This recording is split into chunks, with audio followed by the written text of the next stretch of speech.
Hello, everyone. Welcome to United States News. BidenXi call renders a lackluster rehash of polarized policy positions. After making no tangible progress on a range of issues, and with worsening tensions around Taiwan, both sides are pinning hopes for progress on a future in-person meeting. President Joe Biden and Chinese leader Xi Jinping's more than 2-hour, in-depth and candid phone meeting Thursday made no tangible progress on key policy issues, suggesting the bilateral relationship remains at a standstill because of worsening tensions around Taiwan, trade, and a deadlocked diplomatic policy agenda. The call was the fifth conversation between the two leaders since Biden took office, and it marked the latest effort to keep U.S.-China ties from backsliding by maintaining open lines of communication to ensure that the United States and China manage our differences. A senior administration official said that stalemate in the bilateral relationship imposes high expectations for an in-person meeting that the two leaders are negotiating for later this year. There was a conversation about a face-to-face meeting being worked out between the teams.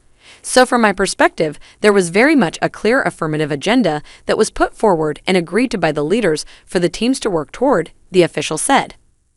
The most pressing issue for the teams is managing tensions over Taiwan that have soared because of House Speaker Nancy Pelosi's proposed visit to the self-governing island. A Chinese government readout of the call shows that Xi berated Biden about perceived U.S. violations of the U.S.-China 3 communiques that spell out Washington's relationship with the island.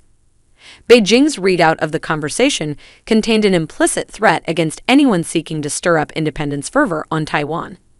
Those who play with fire will perish by it. To hammer that home, 30 minutes after the call, concluded Liu Pengyu, spokesperson for the Chinese embassy in Washington, tweeted a video featuring the Shanghai-based Chinese Communist Party propagandist Andy Borham.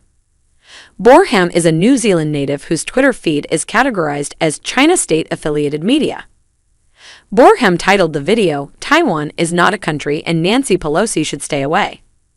In Washington's China policy community, there is sympathy for Beijing's view that Pelosi's proposed trip is a gratuitously inflammatory gesture that will only worsen the U.S.-China relationship.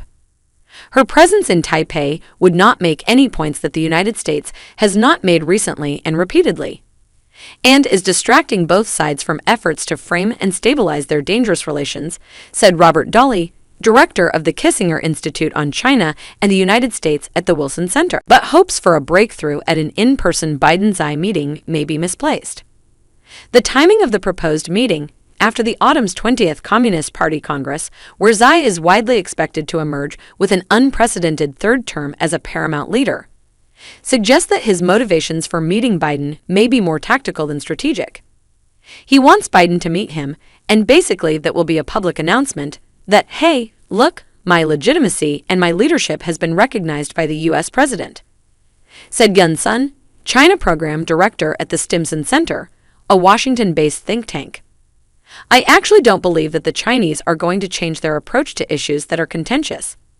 I don't think the Chinese are going to be less coercive on Taiwan, and I don't think the Chinese will be less competitive or less bitter and hostile in regional competition. The Biden-Xi call touched on other issues in only the most general terms.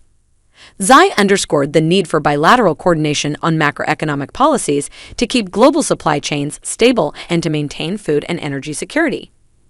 Xi and Biden committed to unspecified follow-up on the issues of climate change and health security, but didn't outline timelines or objectives. The two leaders exchanged views on what the administration official described as Russia's war in Ukraine and the global impacts it is having. But there was no hint that Biden sought to budge Xi from his no-limits alliance with Russian President Vladimir Putin.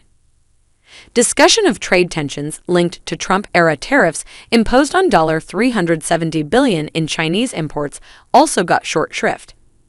Biden limited his talking points on trade to core concerns with China's unfair economic practices, the administration official said.